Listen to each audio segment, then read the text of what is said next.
Hello to mga kapatid. Let us pray.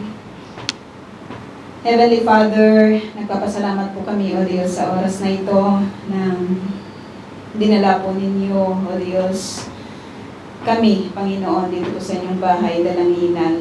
At patuloy na dalangin po namin, O Diyos, na may taas po kayo sa lahat ng mga gagawin po namin, O God, sa lugar po na ito. At maging sa inyo pong salita, dalangin po namin na manguna po kayo at magturo, Panginoon, sa bawat isa po sa amin. At we acknowledge, Lord, na ang bawat isa sa amin ay kulang, O God, sa kaalaman. Kung kahit patuloy dalangin po namin, na patuloy po kayo, O Diyos, na magturo, Panginoon, sa bawat isa sa amin sa gabi po na ito. Itinataas po namin, O God, ang inyong pangalan at patuloy na hinihingi, O Diyos, ang kapatawaran, Panginoon, nagagaling sa inyo, ang paglilinis, Panginoon, nagagaling sa inyo, upang ang inyong pong mga salita ay tunay, O Diyos, na makapasok, Panginoon, sa aming pong mga buhay, O God. At dinadakila ka namin, O Diyos, at pinasasalamatan sa gabi mo na ito. Bless your word, O God, as we hear it, Panginoon, mula sa inyong salita. In Jesus' name, Amen. So, ito po mga kapatid, at tayo po ay magpapatuloy sa ating pong pag-aaral sa buhay po ng ating pong Panginoong Jesus. At patuloy nating tinitignan yung kwento, di ba, ng kanya pong buhay, magmula nung siya po ay sinilang, magmula nung siya po ay nagminister sa kanyang mga ministry, di ba, ay tinignan po natin, maging yung kanya pong pagtuturo. At wala tayong ibang nakita, di ba, sa Panginoong Jesus, maliban doon po sa kanyang doon sa kanyang pagsunod sa Ama. At binigyan po niya tayo, di ba, ng talagang magandang halimbawa, kung paano po sumunod sa atin pong Diyos, or sa Diyos Ama. At ang amaze, di ba, sa buhay po ng Lord ay sa dinami-dami, di ba, ng kanya pong ginawang mabuti, sa dinami-dami ng kanya pong mga pinagaling, sa dinami-dami ng kanya pong mga tinulungan, sa dinami-dami ng kanyang winika at sinalita, itinuro, di ba, patungkol sa kingdom ng ating pong Diyos, or doon sa kanya pong kingdom, ay patuloy pa rin, di ba, na may mga tao na hindi po naniniwala sa kanya, nagpa-plot sa kanya, di ba, ng masama. Ibibetray siya ng one of his disciple, na walang iba kung hindi si Judas, na taga Krayot, malapit lang po sa lugar na kinaroroonan po natin. At tignan natin, mga kapatid, itong verse 36 ng chapter 26. Matthew chapter 26, verse 36. Dito po tayo mag-start. Kasi most of our lessons or studies ay nakafocus doon po sa cross.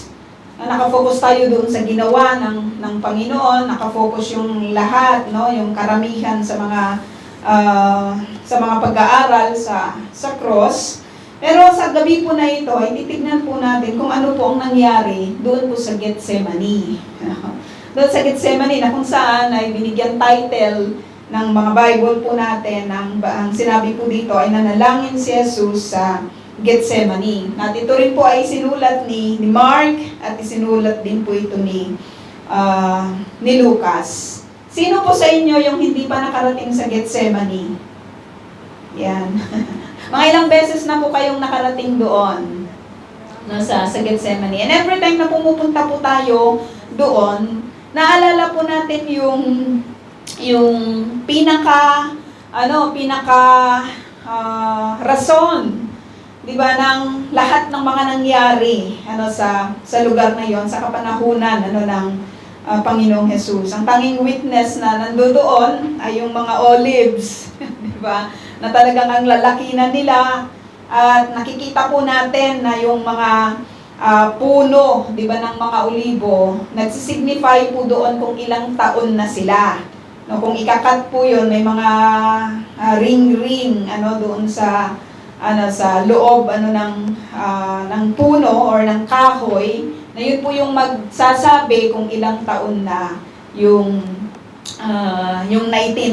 naitanim, 'di ba, sa area po na iyon. So anong ginawa ni Jesus? Ito ay very familiar, 'di ba, sa bawat isa po sa atin, kung ano po yung kanyang ginawa sa Gethsemane. At sabi dito ay nanalangin si Jesus sa Gethsemane. Alam natin, 'di ba, na ang Lord, wala siyang permanenteng tahanan. Kaya nga may pagkakataon na sa ministry niya, sabi niya doon sa isang disciple, doon sa gustong sumunod sa Panginoon, na yung anak ng tao wala man lang mapagsilungan, 'di ba, ng kanyang ulo or ng kanyang katawan. So tinitest niya, 'di ba, yung isang disciple noon sa mga oras po na iyon. At sa tuwing pumupunta siya sa Jerusalem, alam po natin na kung hindi siya pupunta doon sa kanyang mga kaibigan, makikituloy doon sa kanyang mga kaibigan, mayroon kasi yung lagi na lang nakikituloy din. Di ba? Medyo parang nakakahiya din yon. At hindi lang naman siya. Di ba, yung makikituloy doon kina Lazarus, kina Mary at saka kina Martha sa Bethany, kundi marami siyang mga kasama. Napakarami po nila lagi, 'di ba, na naglalakad. Hindi lang yung mga 12 disciples yung kasama, kundi marami pang mga tao yung sumusunod, 'di ba, sa Panginoon. And he prefer na pumunta at magpalipas ng gabi doon po sa Garden of Gethsemane. So at least doon ay panatag sila kasi it is a garden. Napakaganda naman talagang mag-rest, 'di ba, sa garden, sa anumang klase. Sino po sa inyo yung may garden? Sa kanilang tahanan, yung mga plantito at mga plantita, ay nakakatulong po ito talaga sa tahanan, nagbibigay ng fresh na air, and at the same time ay hindi daw mainit ang isang bahay na maraming halaman na nakapaligid, Kasi may pag-aaral na ginawa na maraming mga tanim yung inilagay doon sa tahanan at napaka-fresh ng kanilang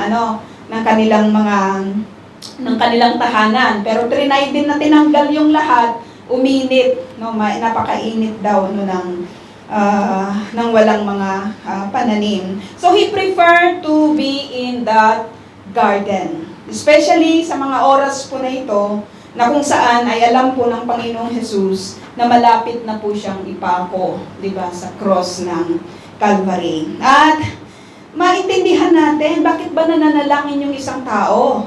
Maintindihan natin na ang Panginoong Hesus lagi siyang nagde-demonstrate kung ano yung dapat gawin, especially sa mga disciples na laging nakatingin, 'di ba, sa Kanya. Bakit ba tayo nananalangin? Bakit ba mananalangin ang Panginoong Hesus? Bakit binigyang diin ng Matthew 26 na ang Panginoong Hesus, hindi lang naman ito yung unang pagkakataon na pumunta siya sa garden ng Gethsemane, pero binigyang diin, 'di ba, yung kanyang pananalangin, sapagkat sa oras na ito ay magkakaroon, 'di ba,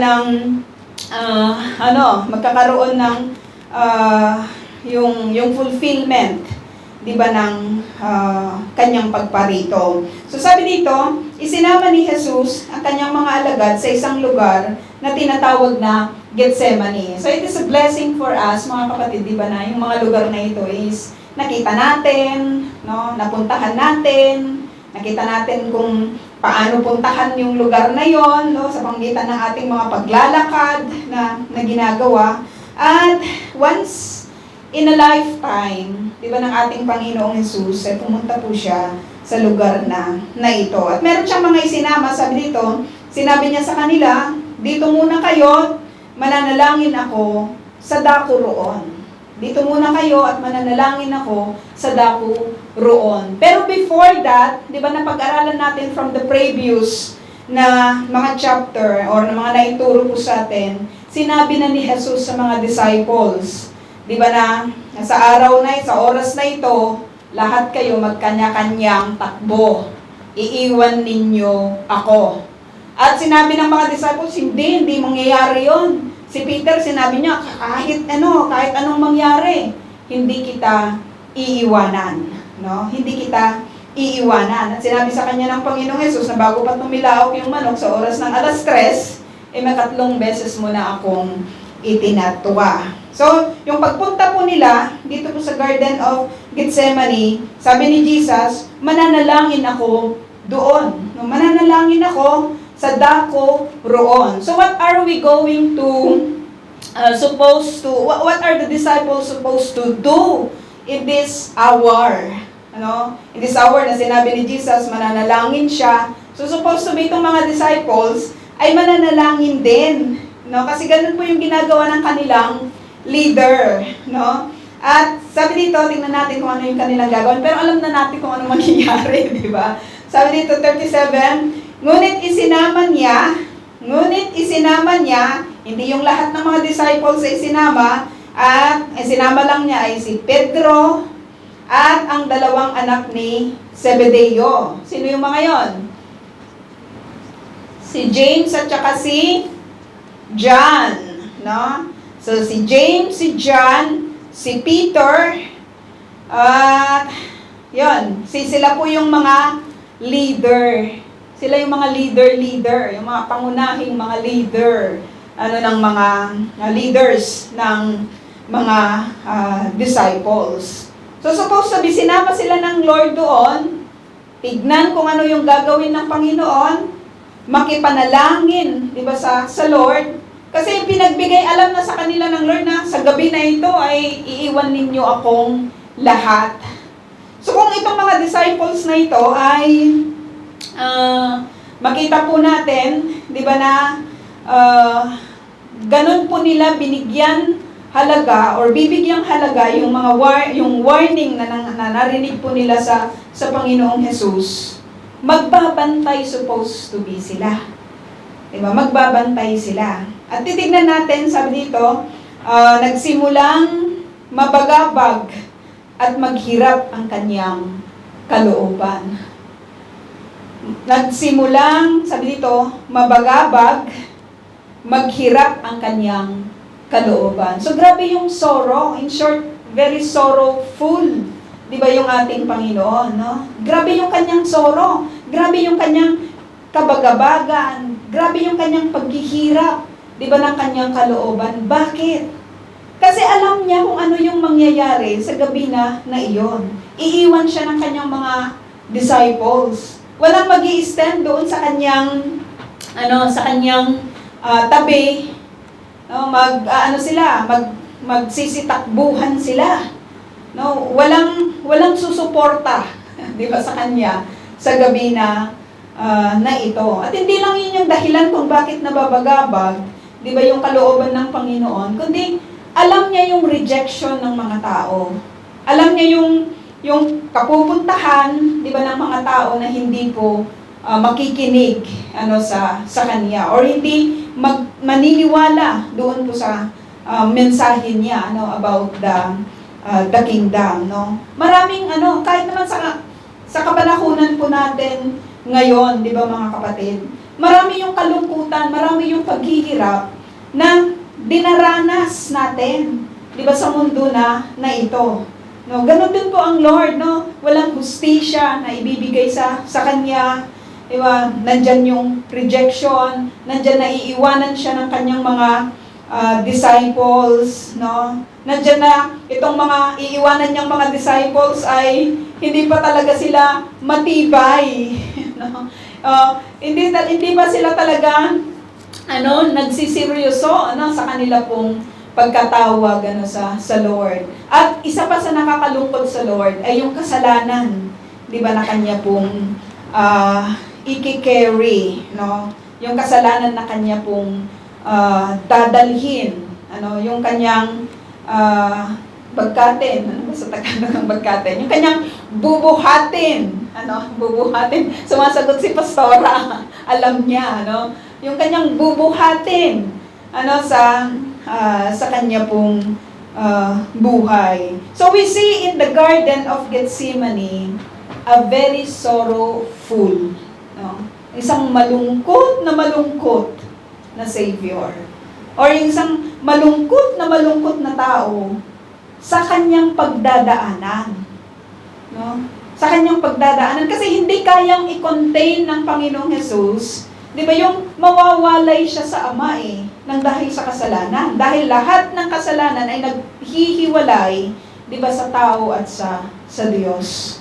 Yung talagang, alam mo yun, yung mabablock out yung buhay ng Panginoong Jesus nang dahil doon po sa kanyang pag-carry sa mga kasalanan ng sanlibutan. Pero tignan natin mga kapatid, as we see, ito kong very sorrowful na Lord natin. Kaya sabi niya dito po sa mga disciples, sinabi niya sa kanila, ako'y halos mamatay sa tindi ng kalungkutan. Nasubukan na po ba nating malungkot? Diba? Yung lungkot ka talaga. Diba? Ang sakit ng dibdib mo, na para bang talagang hinang-hina ka. Si Jesus hindi lang ganon yung kanyang nararamdaman. Sobrang lungkot. Sabi niya dito, ako'y halos mamatay. Halos mamatay na siya doon sa kanyang nararamdaman, sa tindi ng kanyang kalungkutan. For the period of 3 years, na ginawa po niya yung lahat, di ba, ng kanyang gawain.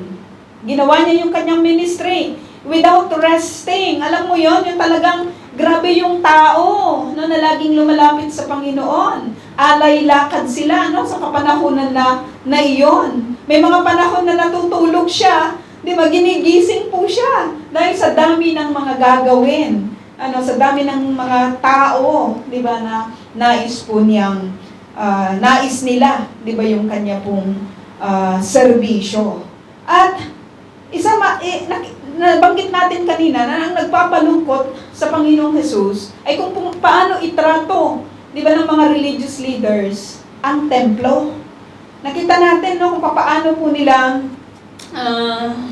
kung paano ng Panginoong Jesus minamahal ang templo, di ba, ng Panginoon. Pero itong mga religious leaders, makikita natin as we go on sa ating pag-aaral, ginawa po nila itong bahay kalakalan, yung walang pagpapahalaga sa mga banal, di ba, na bagay. So kung ikaw ay nalulungkot, kung ang Panginoong Jesus ay nalulungkot at halos mamatay, di ba, sa tindi ng kanyang kalungkutan, napakaganda sana na meron siyang mga kaibigan, di ba, meron siyang mga kasama.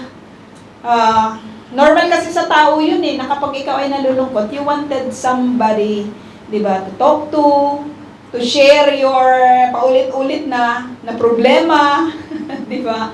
So, ang sakit-sakit lang sa dibdib, di ba, yung hirap na hirap ka na, pero yung mga kasama mo, di ba, gaan na gaan doon sa problemang dinadala mo. And they don't even put, di ba, yung any finger, di ba, sa pagtulong, So itong mga disciples ba ay makakakitaan ng Panginoong Jesus ng suporta sa kanya pong pinagdadaanan. Sinabi niya sa kanila, ako'y halos mamatay na dahil sa tindi ng kalungkutan. Maghintay kayo rito at samahan ninyo ako sa pagpupuyat.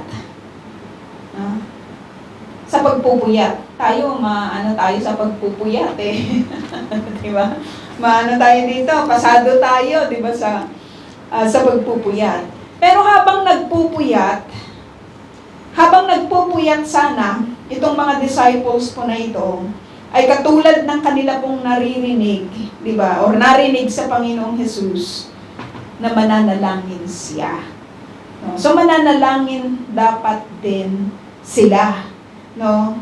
For, bakit ba nanalangin ng isang tao? For supplication. No? For supplication. Kasi nalulungkot siya, di ba? And he wanted the intervention, di ba, ng Ama that will supply yung joy, that will supply yung strength, di ba? That will supply, that will make him again, no?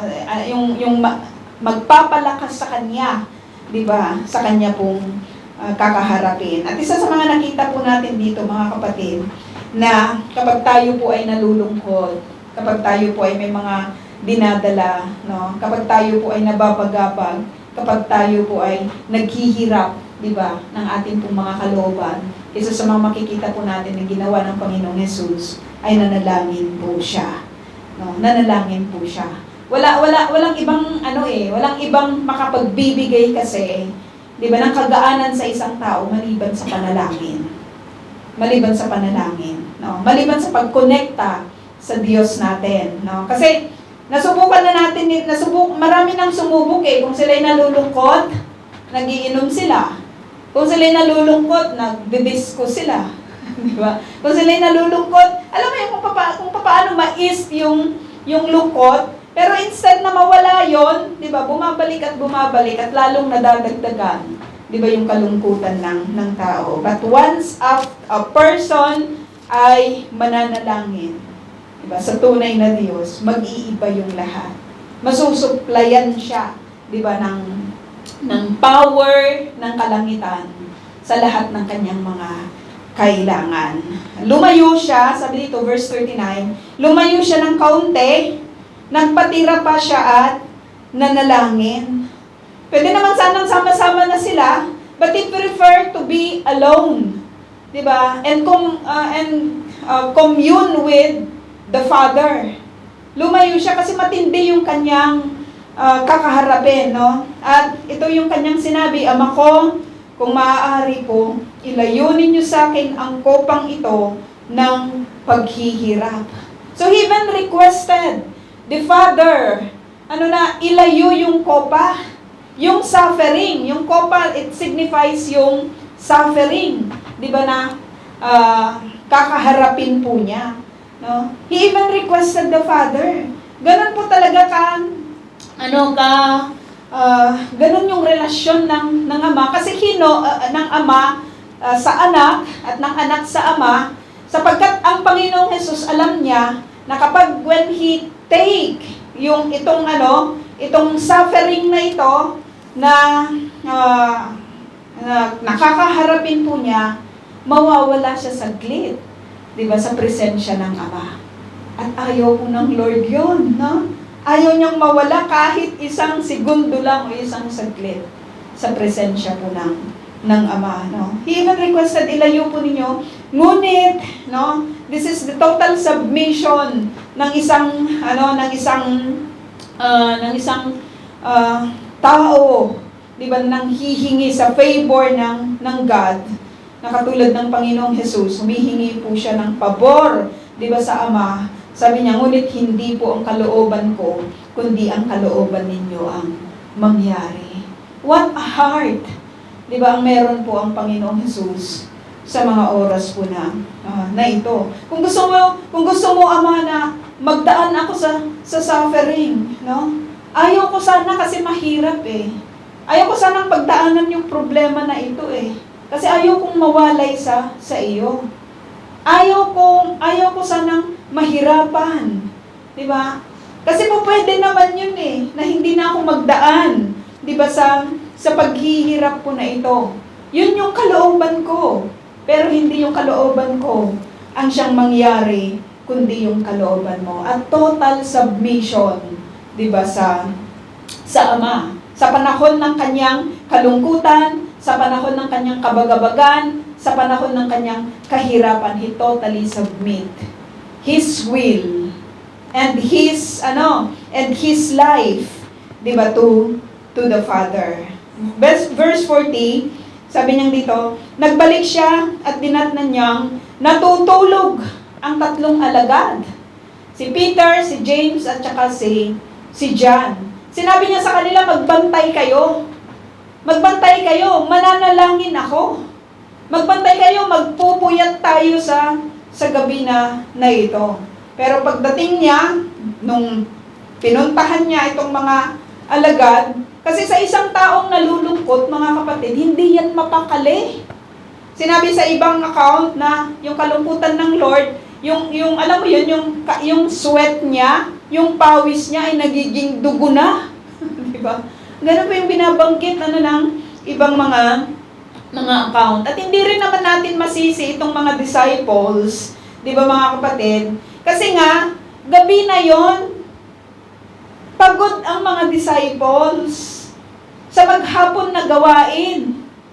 Pagod sila sa kanilang mga trabaho. Pagod sila sa paglalakad. Pagod sila sa pagmi-minister.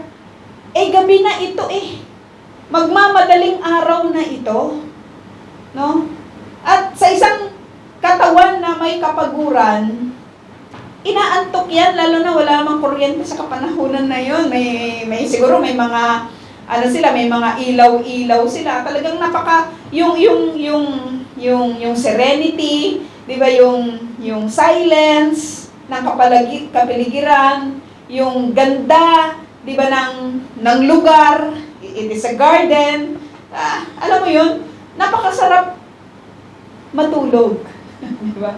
Napakasarap ipahinga yung katawan after ng maghapong pagtatrabaho, no?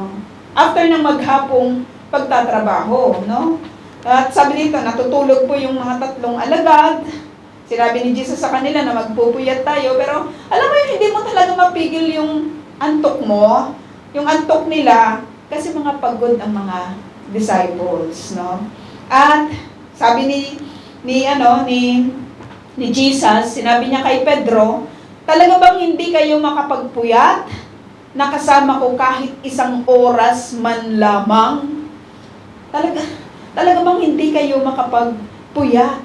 No? Kahit isang oras man lamang. Sabi niya dito kay Peter, no? Magbantay kayo at manalangin.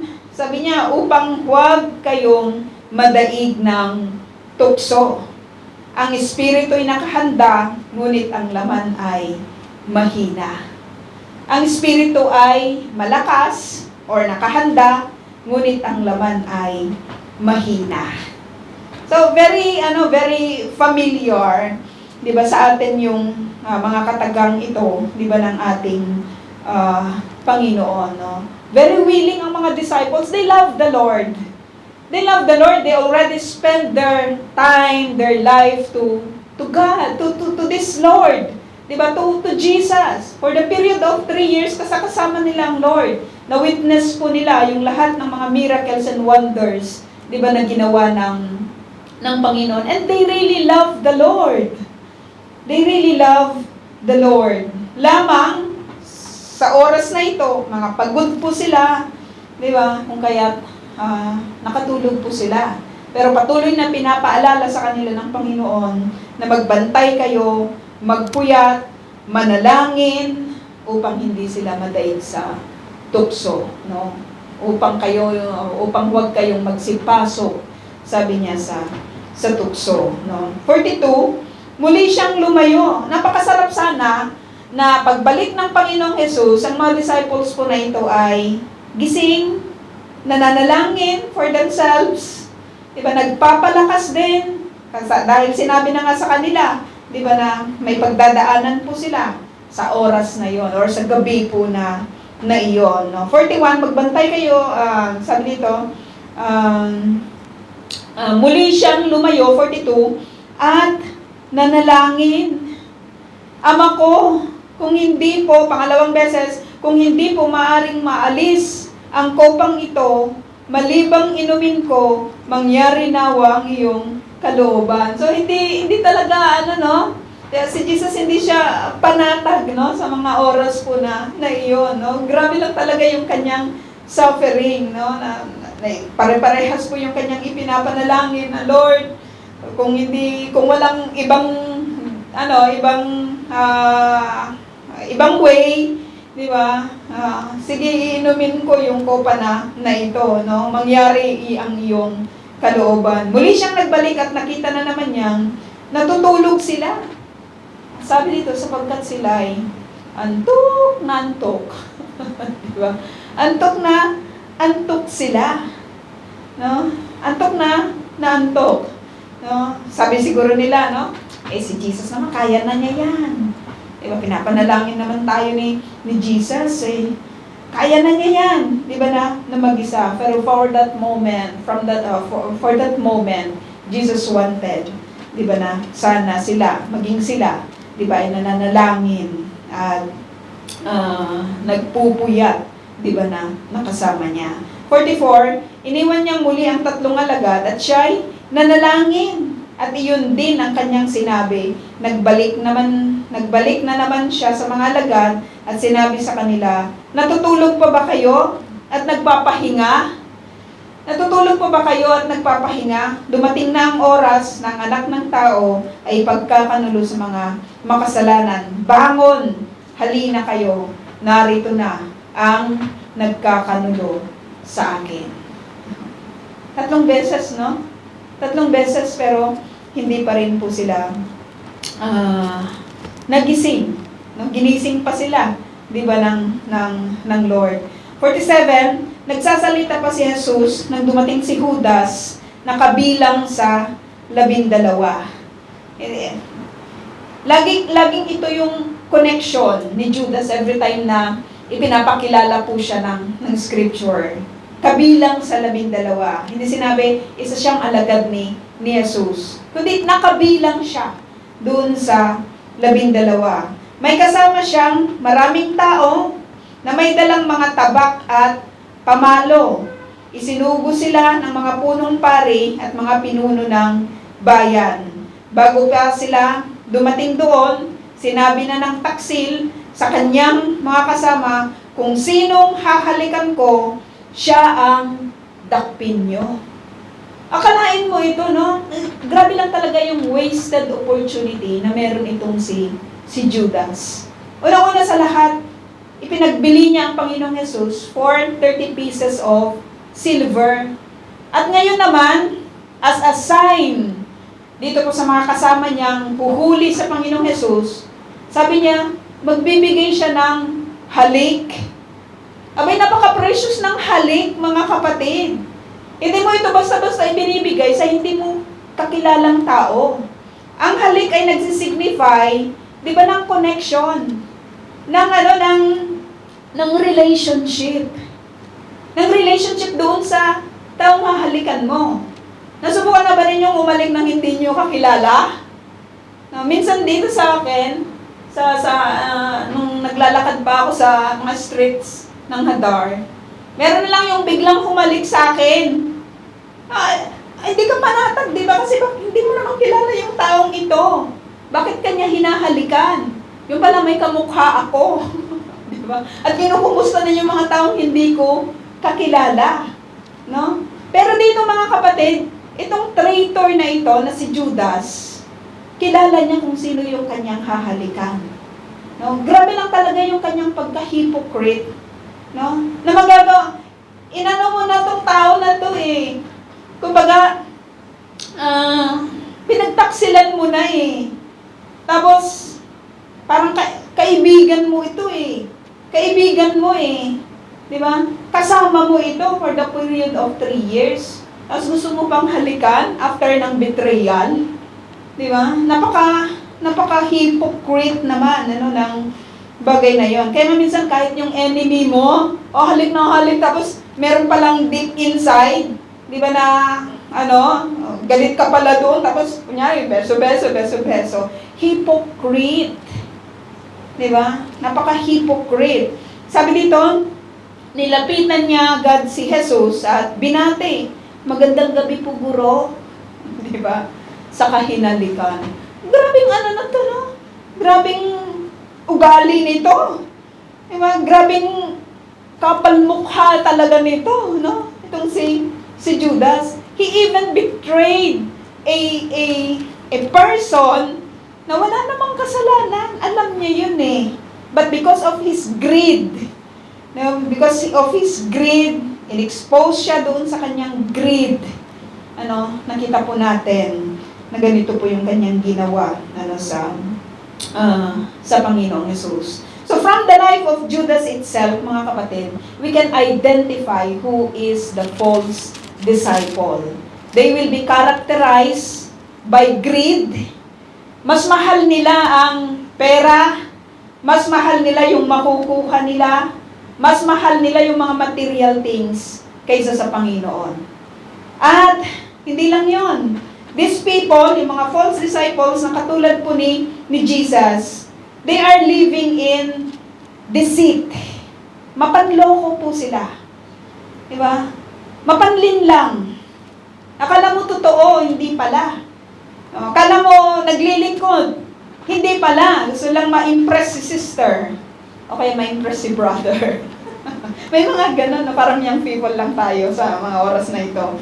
And these people, mga false disciples, mga kapatid, through the life of Judas, we can see and we can say that they are hypocrites.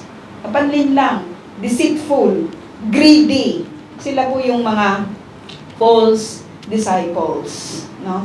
We can identify them. Sinabi ni Jesus sa kanya ni Jesus, sinabi ni Jesus sa kanya, kay Judas, kaibigan, gawin mo na ang sadya mo, at siya'y nilapitan nila at dinakip. Betrayal, no? Yung kiss of betrayal. Bumunot ng tabak ang isa sa mga kasama ni Jesus. Alam natin kung sino siya, hindi binanggit dito ni Matthew, pero binanggit sa ibang account. Sino po yung tumaga? Si Peter. Si Peter. Bumunot ng tabak ang isa sa mga kasama ni Jesus at tinaga ang utusan ng pinakapunong pari at natagpas ang tainga niyon. Kung ikaw ay si Peter, galit siya sa oras na ito eh. He wanted to defend the Lord. Actually, hindi yung tainga ang puntirya niya. Paano? Di ba? Paano pupuntiryahin yung tainga? Tagpasin ko lang yung tainga nito. Ang puntirya talaga ni Peter yung liig. Pero napunta po yung kanyang sword sa tainga ni Marcos. No? Yung pangalan po ng kanyang tinaga. Tinaga. At ano yung gagawin? Tama lang naman ay pagtanggol niya ang Lord sa mga oras na iyon, no? Pero sinabi sa kanya ni Jesus, verse 52, ibalik mo ang iyong tabak sa lalagyan. Bakit ganun po yung response nitong si Peter sa mga oras na iyon? Kasi nga hindi siya nanalangin. Hindi siya, alam mo yun, unprepared siya sa scenario po na iyon. Unprepared siya. Alam mo yun, biglang nabulag ka tapos may mga tao na, tapos may mga dalang tabak. Diba? He wanted to use his force. He wanted to use his body, 'di ba, para may pagtanggol ang Panginoon, no? At ang resulta ng hindi nananalangin, mga kapatid, unprepared sila in every situation, na katulad ni Peter. So whatever comes, unprepared po sila. Hindi sila nakahanda. Kaya ang resulta po ng hindi nila paghahanda, itong impulsiveness, yung bigla-bigla na lang silang bigla-bigla na lang silang magdedesisyon, bigla-bigla na lang silang gagawa, bigla na lang silang makikipaglaban,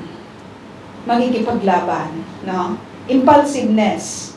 At ang resulta rin ng hindi pananalangin at hindi paghahanda sa oras ng kagipitan at sa oras ng problema, ay makikita po natin, maire-reflect, di ba, yung carnality ng mga disciples na ito, no? Sapagkat hindi sila naniwala sa sinasabi ng Lord, no?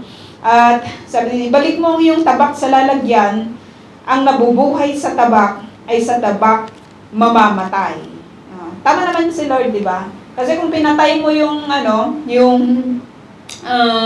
utusan ng pinakapunong pare, mataas ito na katungkulan, syempre yung mga kasama ng pinakapunong pare, papatayin ka din.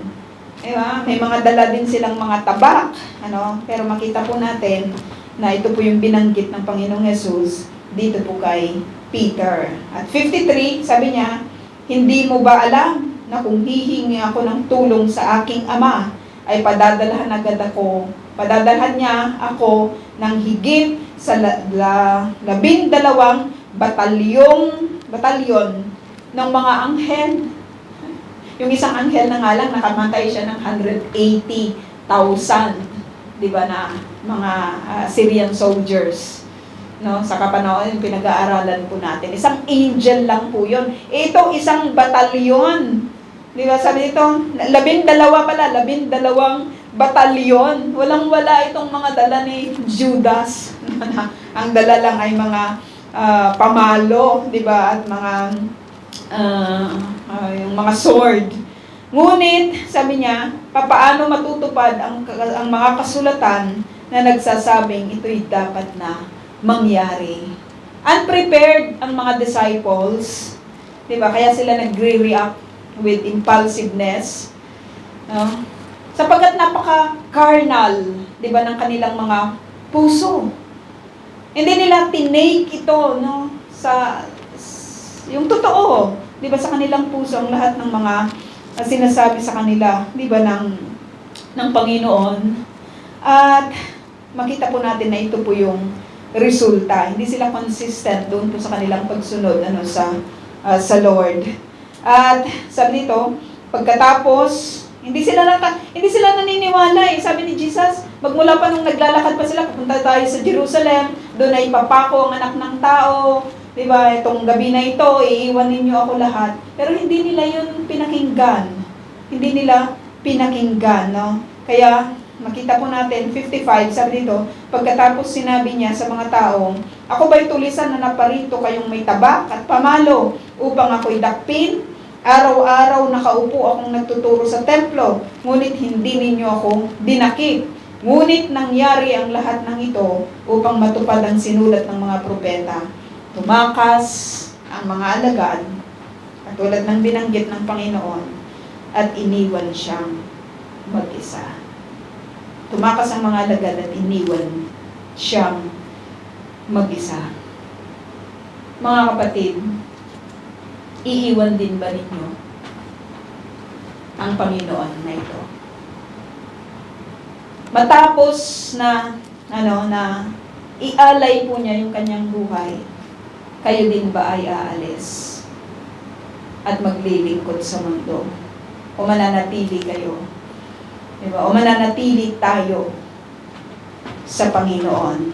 Mananatili tayo na maglilingkod sa gitna man, diba, ng kahirapan, sa gitna man ng problema.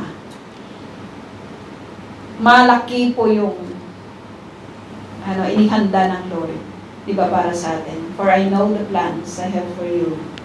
Plans to prosper you and not to harm you. Plans to give you hope in the future. Let us pray. Ama, nagpapasalamat po kami, O Diyos, sa oras na ito. Salamat sa inyong mga salita, O God.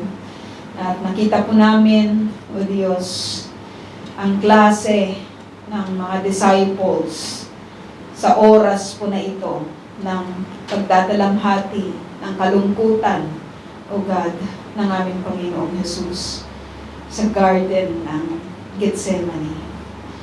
At maging sa oras na ito, O Diyos, alam din po namin, Panginoon, kung ano po yung mga kalungkutan sa mga oras na ito, nakikita po ninyo sa mundo na kinagagalawan po namin. Alam din po ninyo ang pagsalansang, O Diyos, ang mga kasalanan, O God, ng mga tao, O Diyos, sa mundong ito na kinabibilangan po namin. And even as, Lord, ay may mga ganito din pong mga sorrow, O God, yung kalungkutan, O Diyos, na yung mga tao ay mas pinipili po nila, Panginoon, yung nakararami ay mas pinipili po nila na mag-disobey, Panginoon, sa inyo. But as we see, Lord, yung inyo pong suffering, yung inyo pong love, yung inyo pong mercy, yung inyo pong grace, O God, ay pinakita maging sa mga oras na ito sa amin, sa pamamagitan ng inyong mga salita. Tulungan po ninyo kami at bigyan palagi, O God, ng kalakasan na magpatuloy, O Diyos, sa amin pong paglakad, O God, sa inyo. At madakila, Panginoon, ang inyong pong pangalan, O God, sa pamamagitan ng buhay, O Diyos, at ministry na inyong pinagkatiwala, Panginoon, sa amin. Bless your word, O God, and bless every ear na nakarinig po, Panginoon, ang mensaheng ito. Dalangin po namin ang bawat isa po sa amin magsasabing, hindi kami aalis, Lord, sa piling mo. Mananatili kami at magpapatuloy hanggang wakas. Sa pangalan ni Jesus, inihiling po namin ito. Amen.